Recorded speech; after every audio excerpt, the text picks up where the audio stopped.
है कि मैं आया था एक जनसंपर्क कार्यक्रम के माध्यम से और पिछले 4 घंटों से इस परिसर में मैंने प्रसाद भी पाया, दर्शन भी किया।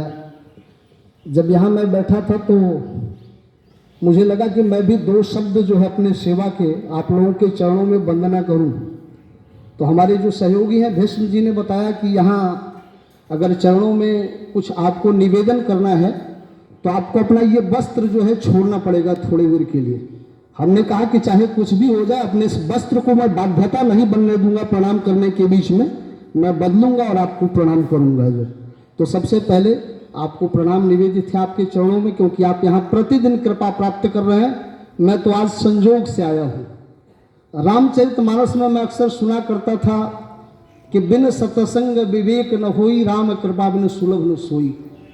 आज निश्चित रूप से राम की कृपा हुई है मुझ पे जो है कि इस परिसर के एक एक आणविक, जैसे वैज्ञानिकों ने जब रिसर्च किया जो है तो ये पाया जो है कि सबसे जो अंतिम तत्व है, मैं थोड़ी विज्ञान की भाषा कर रहा हूँ और समय जैसा कि महाराज जी ने 10 मिनट का दिया है तो मैं 3 से 4 मिनट का समय लूंगा, 7 मिनट महाराज जी के चरणों में फिर लौटा दूंगा मैं जो है। तो विज्ञान ने जब रिसर्च किया तो पाया कि अंतिम 3 जो सबसे छोटे कण हैं परमाणु को तोड़ने के बाद, वो एक इलेक्ट्रॉन, प्रोटॉन और न्यूट्रॉन है।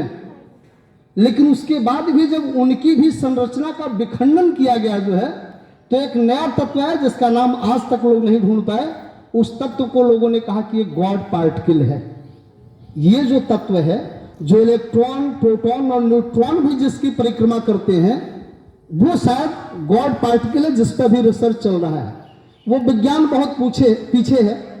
मैं जब इस परिसर में आया जो है और अक्सर मैं अनुभूत करता हूँ, आश्रमों में जब जाता हूँ तो वो गॉड पार्टिकल वही आणविक ऊर्जा है जो संतों के चलने से, विचरण करने से, उनके पैरों से जो रज से जो ऊर्जा निकलती है, जो परमाणु निकलता है, जो कृपा निकलती है, वही शायद गॉड पार्टिकल है। और इसीलिए हम लोग कहते हैं कि जहाँ कृष्ण कान्हा बचपन में खेले वो ब्रज रज चंदन है। कभी कृष्ण जो है उस चंदन में खेले तो एक एक आणविक, एक एक electron, proton, neutron God particle है, जिसके माध्यम से आज भी जब लोग जाते हैं तो यहाँ से चाहे जिस भक्ति में जाए वहां से कृष्ण भक्ति में होके आते हैं। ये एक कहावत भी है कि बाकी जगह तो शुक्ल पक्ष कृष्ण पक्ष होता है, लेकिन वृंदावन में सिर्फ कृष्ण पक्ष ही कृष्ण पक्ष होता है, क्योंकि वो कृष्ण वहां विराजमान है। तो वैसे हमारे गुरु जी जो है, मुझे जो अनुभूत हुआ कि युग दृष्टा, मैं उनको साक्षात दर्शन तो नहीं कर पाया, लेकिन आज जब मैं भोला बाबा से मिला जो है, और भोला बाबा की कृपा जब रसोई में मुझ पे पड़ी प्रसाद लेते समय, तो मुझे लगा कि जब भोला बाबा उनके कृपा पात्र हैं, उनके शिष्य हैं, उनकी इतनी ऊर्जा है, तो उस गुरु की वंदना के लिए तो फिर मेरे पास शब्द ही नहीं है। जो भी कहा जाए कम है। मेरे आने का एक प्रयोजन था, उस प्रयोजन को भी आत्मसात करूं और एकदम सेवा भाव से आत्मसात कर रहा हूं मैं।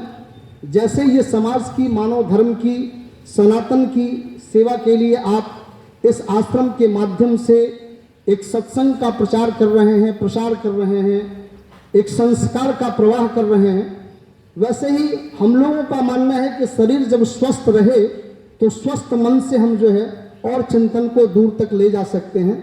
इसी क्रम में चूंकि डॉक्टर साहब हमारे गाजीपुर क्षेत्र के ही हैं, डॉक्टर धन्वंतरी शुक्ला जी, और न्यूरो सर्जन हैं। अपोलो भुवनेश्वर में पहले थे और वाराणसी में इस समय रह रहे हैं। माता जी के नाम पे एक 25 बेड का हॉस्पिटल न्यूरो का डेडिकेटेड चला रहे हैं। तो उनकी एक योजना थी कि हम सुदूर ग्रामीण अंचलों में वैसी जगहों पे जहां सेवा की हमारी ज़रूरत है, हम जाएंगे और लोगों की सेवा करेंगे।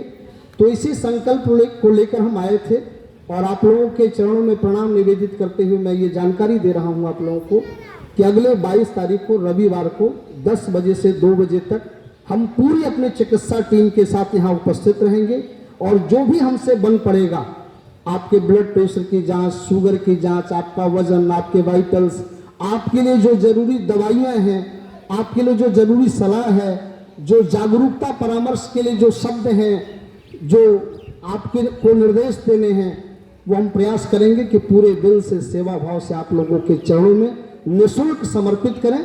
और फिर एक बार मुझे प्रणाम करने का मौका जो है अगले रविवार को बाबा के श्री चरणों में मिलेगा। तब तक के लिए मैं आप लोगों से विश्राम चाहूँगा। एक बार फिर से ओम नमः पार्वती पते हर हर